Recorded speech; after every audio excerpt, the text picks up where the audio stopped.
Welcome back to J4 Astrophotography.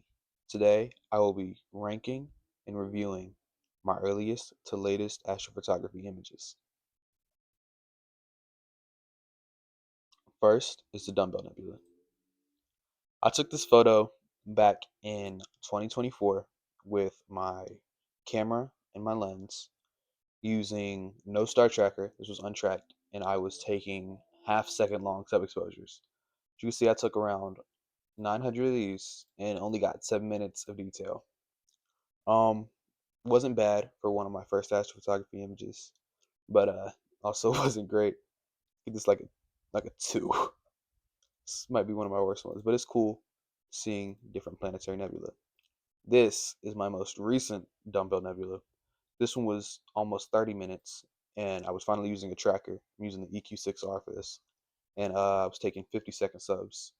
This was earlier this year, back in May, and as you can see, there's a lot more detail here. So actually, I'm going to go ahead and pull up these images side by side so you can see the direct differences. All right, so here is the images side by side.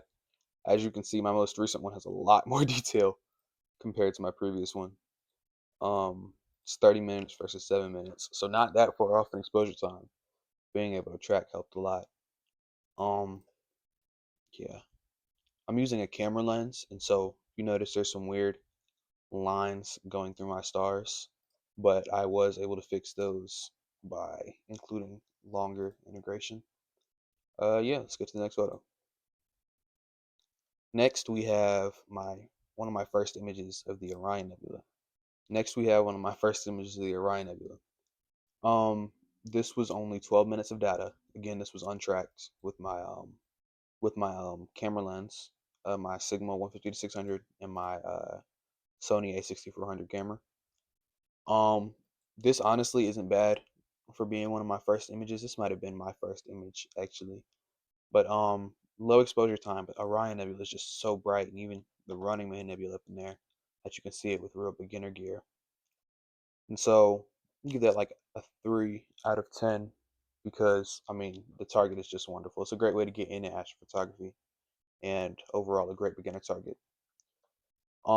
If we go ahead and pull up my most recent Orion from 3 weeks ago, you can notice a huge jump in quality. Um, I had some tracking issues that night, and so my stars are really bad, but there was a huge jump in quality. So if we look at the star list, I mean, you could just tell, like the Running Man has detail that wasn't there. This nebulosity has detail. I'm gonna go ahead and pull these up side by side for easy comparison, and you can see there's just so much more detail in the recent image. And this recent image was tracked with my EQ6R Pro.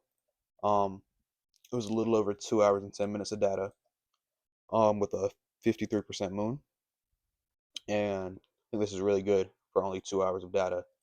You can see a lot of faint wispy nebulosity even next to the Running Man Nebula, and so I would give this image 6.5 out of 10. Next up is the moon. It's not really anything special to this picture. I'd give it like a 2.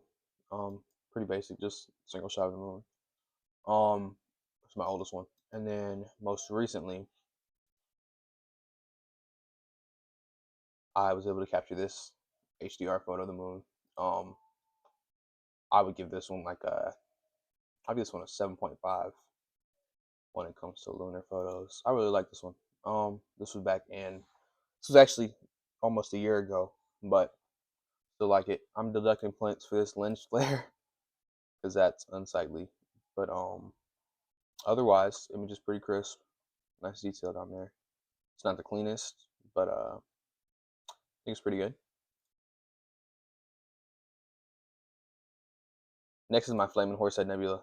Um, you can see the Flame Nebula in this one. The Horsehead's like non-existent. This was only 30 minutes back at the beginning of this year actually, and it was tracked. I was taking 30-second exposures, but I just didn't get any amount of time on this one. Stars are okay. Um, they look a little out of focus, but yeah, I think that one's improved the most. This is my most recent one. This is from a few weeks ago, and this was 5 hours and 40 minutes of exposure. And you can see the insane difference. There's actually a horse head now. That reflection nebula in between the two are good. There's a I had problems with my stars these nights, and so those are bad. So I'm going to deduct points from that. Um, I would give this like a 6.5 to 7. It's a lot better. It's an improvement for sure. I can say that much. If we go back, look at my older one. I mean, it's just hold up. I mean, it's night and day. The difference is just so apparent. Like if we look at this horse head on this one, as opposed to it being pretty much non-existent on this one, you can see just how much that improved with that extra bit of exposure time. And then finally, we're gonna move on to the Andromeda Galaxy. This is one of my favorite targets just because I like galaxies.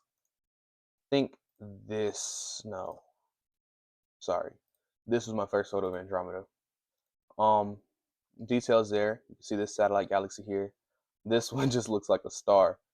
You see some slight banding, but that noise is just atrocious. So this was back in October 2024. Taking 1 second exposures untracked. Moon was at 14%. And this was a month ago, and I need to reprocess this data actually because I did a terrible job processing it. But as you can see, I mean, it's just a lot better. Like this actually looks like a smudge instead of, the bands are cleaner. It's a lot less noise. I actually need to reprocess this one, yeah. But overall, I mean, the difference is again just night and day. So much clearer and cleaner. This one was 3 hours and 50 minutes, almost 4 hours. Same equipment as before, it's just tracked this time. I don't remember what the moon was at that night, but I don't think it was too bad. Again, all of this is in Bortle 8 to 9 skies, and so not doing as good as if I would have had some nice dark skies, but it's not the worst, not the worst. Yeah. So I think that's gonna be all for this video. Hope you enjoyed. Um, Again, I'm John, J4 Astrophotography, and until next time, clear skies.